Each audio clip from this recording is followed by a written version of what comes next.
ज्योतिष विज्ञान की जानकारी प्राप्त करने के लिए मेरे चैनल को सब्सक्राइब कीजिए और लेटेस्ट वीडियो नोटिफिकेशन के लिए प्रेस कीजिए बेल आइकॉन को। नमस्कार दोस्तों, मैं अमित कुदवाल आप लोगों का स्वागत करता हूं मेरे इस चैनल में। और आज का टॉपिक बहुत इंटरेस्टिंग टॉपिक है क्योंकि आज मैं आपको प्रिडिक्शंस करना सिखाऊंगा। और अभी मैंने जो एग्जाम्पल लिया है, यहां पर उदाहरण लिया है, वह फर्स्ट हाउस का लिया है।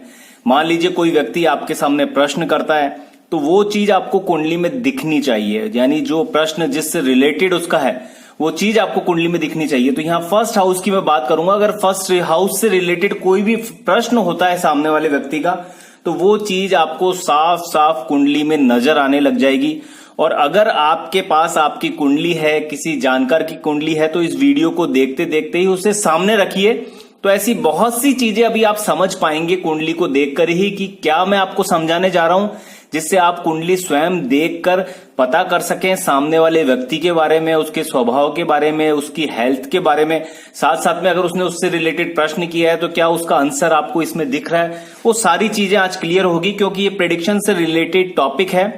और यहां पर मैंने एग्जाम्पल के लिए जो लिए है, फर्स्ट हाउस लिया है और दो कुंडलियां यहां पर एग्जाम्पल के रूप में ली है आपको समझाने के लिए। तो देखिए, सबसे पहले अगर हम फर्स्ट हाउस की बात करें, पहले घर की बात करें कुंडली में, तो पहला घर हम जानते हैं सेल्फ, यानी हमारा खुद का है, हमारे स्वास्थ्य का है, हमारे इम्यून सिस्टम का है, हमारे एटीट्यूड का है, हमारे बिहेव का है, यानी हमारी ओवरऑल लाइफ की अगर हम बात करें कि भाई हमारा स्वभाव, नेचर, हमारा एटीट्यूड क्या रहेगा, तो फर्स्ट हाउस से आप ये पता कर सकते हैं। और फर्स्ट हाउस से बहुत सी ऐसी चीजें पता कर सकते हैं जो सामने वाले व्यक्ति के अंदर मौजूद हैं। तो देखिए, यहां पर मैंने एक चार्ट बनाया है। उस चार्ट के आधार पर आप बहुत सी चीजें सामने वाले व्यक्ति के बारे में पता कर सकते हैं कुंडली देखकर। कुंडली से भी मैं आपको ये चीज समझाऊंगा और इससे भी आपको समझाने जा रहा हूं। तो देखिए, सबसे पहले राशि और स्वभाव। आपको ये देखना है कि सामने वाला जो जातक है उसके पहले घर में राशि कौन सी है। तो फर्स्ट हाउस में यहां एक एग्जाम्पल के रूप में यहां पर जैसे वृषभ राशि है, तो वृषभ राशि के गुण उस जातक में मिलेंगे। और वृषभ राशि में भी आपको ये देखना है कि उस राशि के तत्व कौन से हैं। अग्नि तत्व है, पृथ्वी तत्व है, वायु तत्व है या जल तत्व है। तो उस आधार पर भी आप सामने वाले व्यक्ति का प्रेडिक्शन कर पाएंगे। वैसे ये तत्व के ऊपर और जो स्वभाव है, जैसे एक द्विस्वभाव राशि होती है, हम स्वभाव के अनुसार भी राशियां तीन पार्ट में अलग अलग बटी हुई होती है। तो जिसमें से एक होती है द्विस्वभाव राशि होती है, एक होती है स्थिर राशि होती है, एक होती है जो चर राशि होती है। तो इस आधार पर भी हम कुंडली में देखकर सामने वाला जो व्यक्ति है उसके बारे में बता सकते हैं कि उसका नेचर, उसका स्वभाव कैसा है। जैसे कोई व्यक्ति है, वो आपके सामने कुंडली लेकर आता है और बोलता है कि ये बच्चा तो बहुत ही ज्यादा उद्यमी है, बहुत ज्यादा परेशान करता है, टिक कर बैठता ही नहीं है।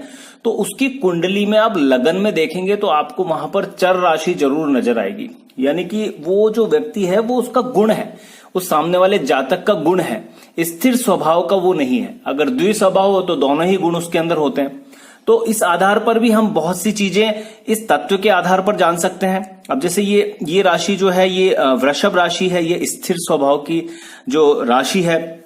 साथ साथ के अंदर स्थिर के साथ में पृथ्वी तत्व है। तो ये लोग धरातल से जुड़ी हुई जो बातें होती है, जमीन से जुड़ी हुई जो बातें होती है, वो बातें आपके सामने करेंगे और इनकी जो बातें होगी उनमें स्थिरता होगी।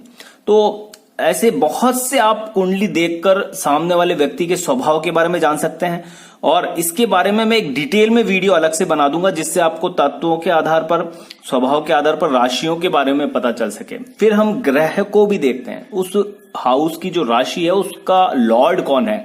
अब यहां पर जैसे शुक्र देव यहां मालिक हैं, तो शुक्र देव के जो कारक तत्व हैं वो उस व्यक्ति में आ जाएंगे। जैसे लग्जरी, जैसे जो नई नई टेक्नोलॉजी है, नई जो चीजें हैं, सुख सुविधाएं हैं, उनका शौकीन होना, और जैसे अच्छे वस्त्र पहनना, और जैसे अपने आप को स्टाइलिश रखना। तो ऐसे जो गुण होते हैं, जो शुक्र देव के गुण होते हैं। ज्ञान भी शुक्र देव का है। बृहस्पति की तरह गुरुओं में ही शुक्र देव को रखा जाता है। सौम्यता वाला गुण है शुक्र देव के अंदर, तो सौम्यता वाला गुण भी उनके अंदर होगा।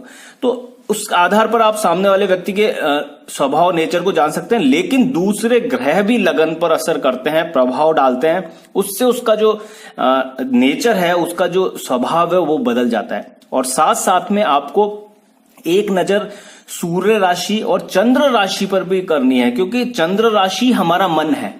तो सामने वाले का जो मन है वो कैसा है वो आपको चंद्र राशि से पता चलेगा। डेली जो प्रिडिक्शंस आते हैं आप देखते होंगे, जैसे न्यूज़पेपर में या टीवी में जो डेली प्रिडिक्शन आता है वो चंद्र राशि के आधार पर आता है।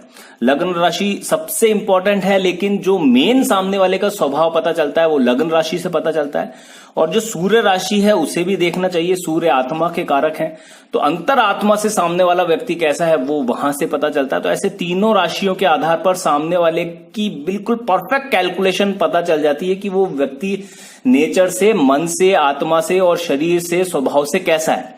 और ये तीनों चीजों के बाद भी आपको ग्रहों की दृष्टि जो लगन पर पड़ रही है और जो ग्रह लगन में बैठे हैं उसे भी देखना है, उससे भी उनके स्वभाव में अंतर आएगा। एक एग्जाम्पल के रूप में अब ये देखिए, यहां पर मंगल देव जैसे लगन में ही बैठे हैं, राहु देव लगन में ही बैठे हैं, दोनों हम जानते हैं क्रूर ग्रह हैं। और क्रूर ग्रह का एक स्वभाव है, नेचर है, गुस्से वाला नेचर है, क्योंकि अग्नि तत्व है मंगल देव। तो उस सामने वाले जातक के अंदर आपको गुस्सा नजर आएगा, वो लड़ने के लिए उतारू रहेगा, छोटी सी बात भी होगी तो उस पर लड़ने के लिए उतारू हो जाएगा, तो वो सारे गुण उसमें नजर आएंगे। अब यहाँ इस राशि में देखें हम तो यहाँ पर चंद्रदेव लगन में बैठे हैं, तो ये इनको सौम्य स्वभाव का बनाते हैं। लेकिन क्योंकि चंद्र लगन में ही बैठे हैं तो बहुत ज्यादा चिंतन करने वाला व्यक्ति होगा, बहुत ज्यादा क्रिएटिव होगा, बहुत ज्यादा सोचने वाला होगा। अपने मस्तिष्क के अंदर ये लोग बहुत सी ऐसी स्टोरियां बना सकते हैं जिनका अस्तित्व नहीं है। जैसे आपने बहुत सी ऐसी मूवीज देखी होगी, जैसे एक सीरीज आती है, बहुत सी स्पाइडरमैन की सीरीज है, या फिर ऐसे बहुत से कैरेक्टर्स होते हैं, आयरन मैन की सीरीज है। तो इसमें ये जो किरदार हैं ये काल्पनिक हैं, तो इस काल्पनिक किरदारों को अपने सबकॉन्शियस माइंड से क्रिएट कर देना ये चंद्र का गुण होता है। और चंद्र जिनकी स्ट्रांग हो कुंडली में और जिनका कनेक्शन हो लगन से या थर्ड हाउस से, तो वो राइटर बन सकते हैं और उनकी कल्पना शक्ति अद्भुत होती है। तो ये सारे कैरेक्टर भी सामने वाले व्यक्ति में होते हैं। मंगल की दृष्टि यहाँ पर चौथी दृष्टि लगन पर पड़ रही है, तो इनमें ये थोड़ा गुस्से वाला स्वभाव भी मंगल के द्वारा आ जाएगा। तो इस तरीके से 2-3 ग्रहों का जो एक तरीके से मिश्रण कह सकते हैं, वो मिश्रण सामने वाले व्यक्ति में आपको नजर आएगा। उसके लिए आपको क्या देखना है, उसके लिए आपको यहाँ पर राशि के तत्व देखने हैं, स्वभाव देखना है, ग्रहों का प्रभाव देखना है, उनकी दृष्टि देखनी है। इस आधार पर ये सारी चीजें क्लियर हो जाती है। नेक्स्ट हम चलते हैं पाप ग्रहों का प्रभाव। देखिए, पाप ग्रहों में जो रखा गया है वो है शनिदेव, राहुदेव, केतुदेव। मंगल देव को आप यहाँ पर ना पाप ग्रहों में माने ना शुभ ग्रहों में माने। इसके पीछे एक लॉजिक भी है, वो मैं आपको अभी क्लियर कर देता हूं। देखिए, ये 3 ग्रह तो पापी ग्रह भी हैं और क्रूर ग्रह भी हैं, हम अच्छी तरह से जानते हैं। लेकिन मंगल देव जहां भी बैठते हैं, जिस भी हाउस में बैठते हैं या जब उनकी दृष्टि रहती है, तो वहां पर वह अलगाववादी स्थिति क्रिएट कर देते हैं, क्योंकि मंगल देव का नेचर ही ऐसा है। मतलब हम कहें अग्नि तत्व है, इनका जो कारक तत्व है वो हथियार भी है, सेनापति है ये। तो इनका जो स्वभाव है, इनका जो नेचर है, वो कहीं से भी किसी भी एंगल से शांत वाला नहीं है। तो ये जहां बैठते हैं वहां झगड़े वाली स्थिति जरूर क्रिएट कर देते हैं, मनमुटाव वाली स्थिति जरूर क्रिएट कर देते हैं। तो अगर यह ग्रह जहां भी बैठेंगे आपकी लगन कुंडली में, मान लीजिए ये इनमें से ज्यादातर ग्रह अगर लगन में बैठ गए, तो ये जीवन में संघर्ष को दिखाते हैं। सामने वाला जातक जो है उसके जीवन के संघर्षों को बढ़ा देते हैं। अब अगर मान लीजिए ये लगन में बैठ गए तो सामने वाले व्यक्ति में गुस्से का स्वभाव तो हो गई, लड़ाकू स्वभाव तो हो गई, इसके साथ साथ में वो उनके जीवन के संघर्ष को भी बढ़ा देंगे, उनके जीवन में जो तकलीफें हैं उनको भी बढ़ा देंगे। भले ही कुंडली में वो योग कारक हो, भले ही कुंडली में मारक हो। देखिए, मारक और योग कारक के अनुसार उनको उन घरों के पॉजिटिव रिजल्ट तो मिलेंगे जहां के वो ऑनर है, जहां के वो मालिक हैं। लेकिन क्योंकि हम जानते हैं, क्योंकि ये नैसर्गिक अशुभ ग्रह है, एक तो एक शुभ ग्रह होता है जिनको डायरेक्ट ही हमने सौम्य की श्रेणी में भी रखा है और शुभ ग्रहों में भी रखा है, और कुछ ग्रह ऐसे हैं जो नैसर्गिक अशुभ होते हैं, क्योंकि उनके पास जो डिपार्टमेंट है, उनके पास जो उनको मेन बेसिक काम दिया गया है वो नेगेटिव ही है। तो उस कारण से वो जो ग्रह है जब लगन में बैठते हैं तो उस कंडीशन में थोड़ी संघर्ष वाली स्थिति जीवन में बढ़ा देते हैं। तो आप देखेंगे अगर पाप ग्रहों का प्रभाव लगन में ज्यादा है दृष्टि से, या वो खुद बैठे हैं, तो उस कंडीशन में सामने वाला जो जातक है उसके जीवन में संघर्ष ज्यादा होंगे, हर चीज संघर्ष के बाद प्राप्त होगी। और अगर शुभ ग्रह वहां पर बैठे हैं तो उस कंडीशन के अंदर बहुत ही इजी गोइंग वो चीज प्राप्त हो जाती है, आसानी से वो चीज प्राप्त हो जाती है। तो ये लगन से देखकर हम सामने वाले के बारे में पता कर सकते हैं, सामने वाले के बारे में प्रिडिक्ट कर सकते हैं। या फिर उस ग्रह की जब दशा अंतर्दशा चल रही है, मान लीजिए लग्नेश तो सौम्य ग्रह हैं उनके और उनकी दशा अंतर्दशा चल रही है, तो तब उतनी परेशानी नहीं होगी। लेकिन लगन में कोई मित्र ग्रह ही है, लेकिन वो मित्र ग्रह होने के साथ साथ भी क्रूर और पापी ग्रह, अशुभ ग्रह, तो और उनकी दशा अंतर्दशा चली तो संघर्ष के बाद चीजें प्राप्त होगी, स्मूथली प्राप्त नहीं होगी। तो ऐसी दशाओं के बारे में भी आप सामने वाले व्यक्ति से बात करके पूछ सकते हैं कि अभी संघर्ष वाली स्थिति आपके चल रही है, हर चीज थोड़ी मुश्किलों के बाद प्राप्त हो रही है, ऐसा कुछ चल रहा है। तो उससे क्रॉस चैली हो जाएगा कि भाई आप कुंडली को अच्छी तरीके से समझ रहे हैं या नहीं समझ रहे हैं। आगे चलते हैं सौम्य ग्रहों का प्रभाव। सौम्य ग्रहों में हम जानते हैं सूर्य देव, बृहस्पति देव, चंद्र देव, शुक्र देव। इनमें सबसे अधिक जो सौम्य ग्रह है वह बृहस्पति, चंद्र, शुक्र देव है। लगन में अगर बैठते हैं तो बहुत इजी गोइंग चीजें प्राप्त होती है, इजी बना देते हैं लाइफ को, सौम्य स्वभाव को भी सौम्य कर देते हैं। ये गुण सामने वाले व्यक्ति में होते ही हैं।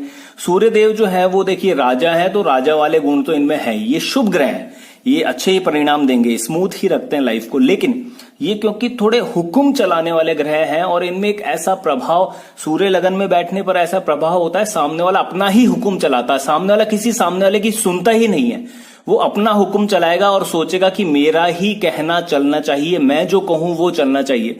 तो ये एक वैवाहिक जीवन के लिए अच्छी स्थिति नहीं होती है, क्योंकि जब ये कैरेक्टर सामने वाले में आ जाता है, वो किसी की सुनता नहीं है, अपना हुक्म चलाता है, तो सामने वाले जातक के अंदर अगर थोड़े भी ऐसे ही गुण हुए तो टकराव वाली स्थिति होती है, मनमुटाव वाली स्थिति होती है। तो यहां पर कुंडली मिलान की आवश्यकता बहुत जरूरी होती है। फिर हम बात करते हैं यहां पर स्वभाव। देखिए स्वभाव के लिए आपको लग्नेश को देखना है, लग्नेश के कैरेक्टर को देखना है। सौम्य ग्रह हैं, क्रूर ग्रह हैं। क्रूर ग्रहों में मैंने बताई दिया, ये गुस्से वाले ग्रह सारे शुक्र, राहु, वो शनिदेव, राहु देव, केतु देव, मंगल देव हैं। तो इस तरीके से आप उनके स्वभाव को देखकर और उनके कैरेक्टर को देखकर और वो जो राशि है वो कैसी राशि है, उसका तत्व कैसा है और उस राशि का जो स्वभाव है वह कैसा है, तो ये सारी चीजें आप देखकर पता कर सकते हैं कि सामने वाला जो जातक है उसके अंदर जो गुण है वो कैसे हैं।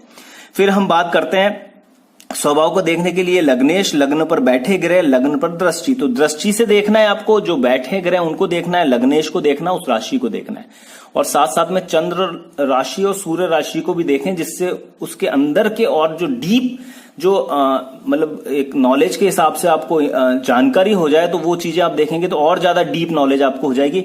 लेकिन लगन जो राशि है वो सबसे इंपॉर्टेंट है, सबसे ऊपर है, उससे सबसे ज्यादा आप सामने वाले जातक के बारे में जान सकते हैं। सामने हम नेक्स्ट हम बात करेंगे राहु देव, शनि देव। देखिए राहु देव, शनि देव का अगर लगन पर प्रभाव है, लगन पर दृष्टि है या लगन में ही बैठे हैं, लगन में अगर बैठे हैं तो ये सबसे ज्यादा स्ट्रांग पोजीशन हो गई। लग्नेश हैं और लगन में बैठे हैं या फिर दूसरी जगह बैठे हैं तो ये भी एक स्ट्रांग पोजीशन है। लगन पर दृष्टि है, तो ऐसी स्थिति में आप ध्यान रखें कि सामने वाला जो जातक है वो बहुत जल्दी बुरी संगत में पड़ जाता है। यानी कि खान पान वाली बात कहें या फिर धूम्रपान वाली बात कहें या खाने पीने वाली बात कहें, तो उन चीजों की ओर वह आकर्षित होता है। और अगर गलती से वैसी संगत उस व्यक्ति को मिल गई, कुंडली में ऐसा योग बना कि दशा अंतर्दशा उन ग्रहों की चल पड़ी, तो वैसी संगत उसके आसपास आनी शुरू हो जाएगी। और वैसी संगत अगर उसके आसपास आनी शुरू हुई तो बहुत जल्दी उस संगत के द्वारा वो उन चीजों में लिप्त हो जाएगा जो उसके भविष्य के लिए अच्छा नहीं है। तो आप कुंडली में, किसी बच्चे की कुंडली में भी ये देखकर पता कर सकते हैं कि अभी कौन से ग्रहों की दशा चल रही है और उसके लगन पर क्या उन ग्रहों का प्रभाव है। अगर प्रभाव है तो आप देखेंगे वो बुरी संगत में या बुरी किसी ना किसी चीज में लिप्त हो जाएगा, जो उसके शरीर के लिए भी अच्छा नहीं है, भविष्य के लिए अच्छा नहीं है, परिवार के लिए अच्छा नहीं है, क्योंकि इन चीजों से ही परिवार में मनमुटाव वाली स्थिति बनती है। तो आप किसी कुंडली में देखें राहु का प्रभाव है लगन पर या लगन में बैठे हैं, दृष्टि संबंध बना रहे हैं, तो वो ऐसी चीजों में कहीं ना कहीं लिप्त होंगे। तो उस कंडीशन में उनका उपाय करना होता है, और जितना क्रूर और पापी ग्रह होगा उसके उपाय भी आपको उतने स्ट्रिक्टली करने होते हैं, क्योंकि वो इतनी आसानी से नहीं मानते हैं। तो उपाय जो करने होते हैं उसमें भी ग्रहों के अनुसार देखना होता है कौन सा कितना बलशाली है, कौन सा कितना सौम्य ग्रह है आसानी से मान जाएगा, और कौन सा कितना जिद्दी ग्रह है जो बहुत ही मुश्किलों से मानने वाला है। तो उसके अनुसार उपाय किए जाते हैं, जिससे फिर बुरी संगत से या बुरी परिस्थितियों से हम सामने वाले को बाहर निकाल सकते हैं। आगे चलते हैं हम दशा विवरण। देखिए दशाओं में महादशा और अंतरदशा सबसे इंपॉर्टेंट है। दशाओं में वैसे महादशा अंतरदशा के बाद प्रत्यांतर दशा भी होती है, सूक्ष्म दशा होती है, प्राण दशा होती है, लेकिन वो छोटी दशाओं का असर इसलिए नहीं होता क्योंकि वो बहुत कम समय के लिए हमारे जीवन में आती है। लेकिन अगर बात करें कि हम असर होता है या नहीं होता है, तो छोटे रूप में, सूक्ष्म रूप में असर होता रहता है, क्योंकि छोटे रूप में थोड़े थोड़े समय के रूप में वो हमारे ऊपर आती रहती है, असर करती रहती है। तो उस कंडीशन में महादशा और अगर अंतरदशा का आपने उपाय कर लिया स्ट्रांग तरीके से, तो ये छोटी दशाएं आप पर असर नहीं कर पाएगी, क्योंकि जो बड़े बदलाव हैं जीवन में, जो जीवन को सही दिशा देने के लिए जो महादशा और अंतरदशा चाहिए, इन्हीं का दो का बड़ा रोल रहता है। छोटी दशाएं असर करती है, लेकिन अगर आपने महादशा और अंतरदशा को अपने काबू में कर लिया उपाय के माध्यम से, तो छोटी दशाएं कोई भी असर नहीं कर पाएगी। तो इनका बहुत बड़ा रोल है, और जिस ग्रह की दशा चल रही है वो ही अपना पूर्ण असर आपके ऊपर उस समय कर रहा है। उसके अनुसार ही आपके स्वभाव में भी चेंज आएगा। मान लीजिए लगन में मंगल बैठा है, तो मंगल का असर गुस्से वाला उसके अंदर रहेगा, लेकिन जब दशा चलेगी तो वो बहुत ज्यादा स्ट्रांग पोजीशन में आ जाएगा, बहुत ज्यादा वो वह उसकी स्थिति लड़ाकू हो जाएगी। तो उस दशा में उसका विशेषकर उपाय करना जरूरी है।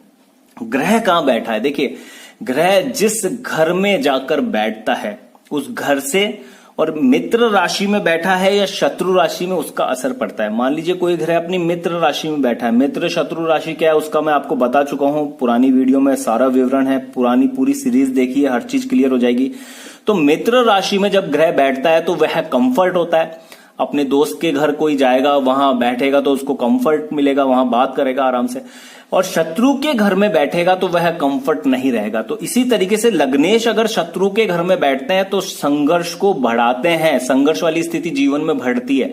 मित्र के घर में बैठे हैं या स्वय राशि में बैठे हैं तो ये एक बहुत ही स्ट्रांग और अच्छी पोजीशन हो जाती है लग्नेश के लिए, यानी लाइफ के कंफर्ट जोन के लिए अच्छी स्थिति हो जाती है। तो सिर्फ लगन को देखकर ही आप इतनी सारी चीजें सामने वाले जातक के बारे में जान भी सकते हैं, उससे बोल भी सकते हैं, क्रॉस टैली भी कर सकते हैं कि क्या ऐसा तेरे साथ चल रहा है। जैसे ही आप कुंडली देखेंगे और ये सारी चीजें जब उस पर अप्लाई करेंगे तो सारी चीजें आपको यहां पर समझ आ जाएगी। अब इस कुंडली में मैं आपको क्लियर करता हूं, जैसे बृहस्पति देव की जो दृष्टि है वो लगन पर पड़ रही है, तो यहां पर हमने इस आदमी के कैरेक्टर को ये देखा कि देखिए यहाँ के लग्नेश उठकर कहां बैठे हैं, विदेश वाले घर में। तो एक बहुत अच्छी पोजीशन है ये विदेश के पॉइंट ऑफ व्यू से। कहीं भी वो व्यक्ति अगर विदेश से कनेक्शन बनाए, मल्टीनेशनल कंपनी में काम करे, मल्टीनेशनल कंपनी से जुड़ के काम करे, उनकी एजेंसी लेकर काम करे, विदेश जाकर काम करे, तो एक बहुत अच्छी स्थिति है। क्यों? लगन उठकर जिस घर में बैठेगा उसका पूरा जीवन उस हाउस के इर्द गिर्द जो चीजें हैं, उस हाउस में जो चीजें हैं उसके इर्द गिर्द घूमेगा। लगन उठ के यहाँ विदेश वाले घर में बैठा है तो विदेश से जुड़ी हुई चीजों के आसपास ही उसका जीवन गुजरने वाला है, क्योंकि लगन ने वहां से कनेक्शन बना लिया। अब लगन में क्रूर ग्रह बैठे हैं तो ये इसके स्वभाव को दिखाते हैं कि इसका स्वभाव गुस्से वाला स्वभाव है। ठीक है, संगत को भी बताता है, क्योंकि राहु देव साथ में है तो संगत से बचें। संगत में लिप्त हो गए तो इनको वहां से कोई निकाल कर नहीं ला सकता। वो मदिरा पान का सेवन करेंगे, दूसरे सेवन करेंगे, लेकिन वहां से बाहर नहीं आ सकते। और यहाँ पर बृहस्पति देव की दृष्टि है तो इस व्यक्ति को वह ज्ञानी बनाते हैं। ज्ञान बहुत होगा इस व्यक्ति में, क्योंकि बृहस्पति देव अपनी दृष्टि डाल रहे हैं। लेकिन देखिए लग्नेश के शत्रु होकर दृष्टि डाल रहे हैं तो ये जो ज्ञान इनके पास होगा ये खुद के काम नहीं आने वाला है इतना, क्योंकि बृहस्पति देव यहां पर डायरेक्टली यहां लग्नेश के मित्र होकर लग्नेश को स्ट्रांग नहीं कर रहे, उल्टा वहां पर लग्नेश के लिए अच्छे नहीं है। 12वें घर से कनेक्टेड है यहां पर बृहस्पति देव, तो ये तो सीधा कनेक्शन है कि लाइफ पार्टनर के स्वास्थ्य के लिए भी अच्छा नहीं है और खुद के स्वास्थ्य के लिए भी अच्छा नहीं है। खुद को परेशान करने वाली स्थिति भी यहां पर ये दिखा रहा है। तो यहां पर हम लग्नेश की स्थिति को देखकर कौन कौन से ग्रह वहां दृष्टि डाल रहे हैं हम बहुत सी चीजें जान सकते हैं। ठीक है, कहां बैठा है ग्रह, मित्र है, शत्रु है, सारी चीजों को देखकर हम बहुत से प्रेडिक्शन कर सकते हैं। कभी कभी ऐसा प्रश्न भी आता है जो स्वास्थ्य से जुड़ा हुआ होता है, और क्योंकि हम जानते हैं कि जो लग्नेश हैं उनका स्वास्थ्य से बहुत बड़ा कनेक्शन है, तो उस कंडीशन में आपको लग्नेश की स्थिति को देखना बहुत जरूरी है। मान लीजिए लग्नेश जो है वो खुद 6, 8, 12 में बैठे हैं। लग्नेश जो है वो स्वयं सूर्य देव से अस्त हो चुके हैं। लग्नेश जो है वो नीच राशि में बैठे हैं। लग्नेश की पावर 0 है।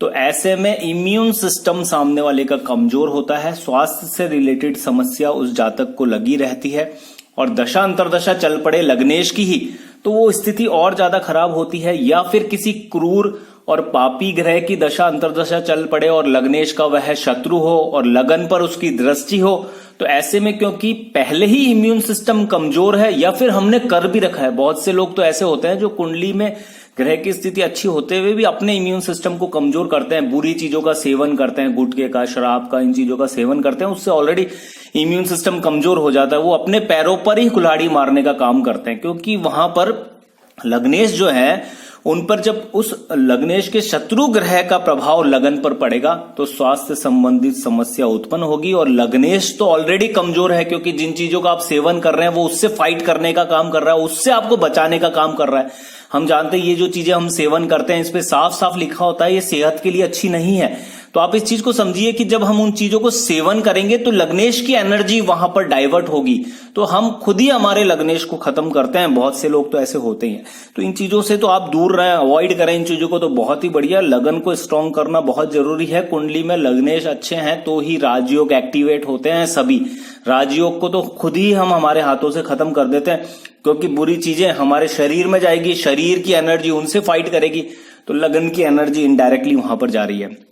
तो यहां पर हमें देखना क्या है, लग्नेश अगर इन स्थितियों में है तो हमें लग्नेश को बहुत जल्दी स्ट्रांग करना है उपाय से। और साथ साथ में आपको क्या करना है कि जो लग्नेश पर जो शत्रु ग्रह की दृष्टि पड़ रही है और वो मारक है, तो उनका दान करके भी आप उसकी एनर्जी को डाइवर्ट कर सकते हैं। तो इस तरीके से हम देखें कि स्वास्थ्य से संबंधित अगर किसी व्यक्ति को परेशानी है तो लग्नेश की स्थिति वहां आपको खराब मिलेगी। कभी कभी ऐसा होता है कि सामने वाला जो जातक है उसकी लग्नेश की स्थिति बहुत अच्छी होती है, वह स्ट्रांग पोजीशन में होता है, और 6, 8, 12 की जब दशा चलती है, स्वास्थ्य से रिलेटेड सिग्नल दिखता है, तो भी उसके स्वास्थ्य पर इतना असर नहीं होता है, क्योंकि लग्नेश वहां अपने शरीर को प्रोटेक्ट करने का काम करता है। और वहीं पर अगर 6, 8, 12 की दशा चलेगी, लग्नेश कमजोर है, तो स्वास्थ्य संबंधित समस्या उत्पन्न हो जाएगी। तो इस तरीके से हम स्वास्थ्य को भी देख सकते हैं लग्नेश की स्थिति से, स्वभाव के साथ साथ, नेचर के साथ साथ, उसके जीवन के साथ साथ उसके हेल्थ को भी देख सकते हैं। अब बात आती है उपाय की। तो उपाय के लिए हम चुनते हैं यहां पर रत्न को, मंत्र को, रुद्राक्ष को और दान को। ये 4 चीजें ऐसी होती है जो आपके कुंडली के अंदर किसी भी ग्रह को पॉजिटिव कर सकती है और किसी भी ग्रह की बुरी स्थिति से आपको बाहर निकाल सकती है। और इसमें सबसे इंपॉर्टेंट जो है वह है मंत्र। इंस्टेंट रिजल्ट जिसके मिलते हैं वह है मंत्र। मंत्र आप डेली 108 बार करते हैं किसी ग्रह का, तो वह ग्रह नेगेटिव हो, वह ग्रह पॉजिटिव हो, उसके आपको सकारात्मक रिजल्ट ही मिलेंगे, भले कुछ भी हो जाए। क्योंकि किसी के सामने आप अरदास करें, किसी के सामने आप नमन करें, वह आपको कभी भी बुरे परिणाम नहीं देगा, वह ग्रह आपको अच्छे ही परिणाम देगा। तो मंत्र सबसे बेस्ट सॉल्यूशन है किसी भी ग्रह को पॉजिटिव करने के लिए। रत्न के माध्यम से ग्रह की पावर बढ़ती है, एनर्जी बढ़ती है। तो सिर्फ योग कारक ग्रह जो अच्छे घर में बैठा हो उसकी ही एनर्जी को हमें बढ़ाना है, इंक्रीज करना है, मारक ग्रह की एनर्जी को नहीं बढ़ाना है। रुद्राक्ष आप किसी भी ग्रह का पहन सकते हैं, कोई भी ग्रह हो, भले वो मारक हो भले योग कारक हो, क्योंकि रुद्राक्ष का एक ही काम है, बायो इलेक्ट्रिक एनर्जी को बैलेंस करना, आपके ऑरा को बैलेंस करना, नेगेटिव एनर्जी को कम करना, पॉजिटिव एनर्जी को बढ़ाना। तो वह ग्रह, किसी भी ग्रह का रुद्राक्ष हो, वह ग्रह आपको फिर पॉजिटिव रिजल्ट देगा रुद्राक्ष से। दान, जब आपको कोई ग्रह दिख गया कि ये आपको परेशान कर रहा है, कहीं भी यह ग्रह 6, 8, 12 से कनेक्टेड है, आपके जीवन में ये रोग को लेके आया है या फिर कहीं परेशानियों को बढ़ा रहा है, अष्टम से परेशानियों को बढ़ा रहा है, तकलीफें दे रहा है, तो उसका दान शुरू कीजिए। जब आप उसका दान करते हैं तो उसकी एनर्जी जो है, नेगेटिव एनर्जी जो है, वो आपके बॉडी से बाहर जाती है, उसकी रश्मियों का दान होता है और उससे उस ग्रह के बुरे जो प्रभाव होते हैं उससे हम बच सकते हैं। तो इस तरीके से आप किसी भी कुंडली को देखकर, सिर्फ लगन को देखकर, लग्नेश और लगन को देखकर, ग्रहों की दृष्टि को देखकर, बैठे हुए ग्रहों को देखकर आप ये पता कर सकते हैं कि सामने वाले का जीवन कैसा है, संघर्ष वाला है, इजी गोइंग है, उसका स्वभाव कैसा है, वो कैसा सामने वाले जातक से स्वभाव करता होगा, वो सोचता कैसा होगा, उसके मन में कैसे विचार चलते होंगे, तो ये ग्रहों के कैरेक्टर से और दृष्टियों से आप समझ सकते हैं। एक छोटी सी मैंने आपको इंफॉर्मेटिव वीडियो दी है ये लग्न को लेकर और लग्नेश को लेकर, फर्स्ट हाउस को लेकर। अगर यह वीडियो, यह है इंफॉर्मेशन आपको अच्छी लगी हो और जो मैंने आपको समझाने की कोशिश करी है वो चीज आपको समझ में आई हो तो कमेंट आप जरूर कीजिएगा, उससे मुझे थोड़ा हौसला मिलेगा। तो नेक्स्ट वीडियो आपके लिए लेके आऊंगा ऐसी ही इंफॉर्मेटिव वीडियो जो आपको अधिक से अधिक एस्ट्रोलॉजी में जानकारी दे पाए, अधिक से अधिक आप एस्ट्रोलॉजी सीख पाए। तो लाइक कीजिए इस वीडियो को, शेयर कीजिए और सब्सक्राइब कीजिए इस चैनल को अगर अभी तक आपने सब्सक्राइब नहीं करा, आप पहली बार मेरे इस चैनल पर आए हैं तो। Okay, thank you.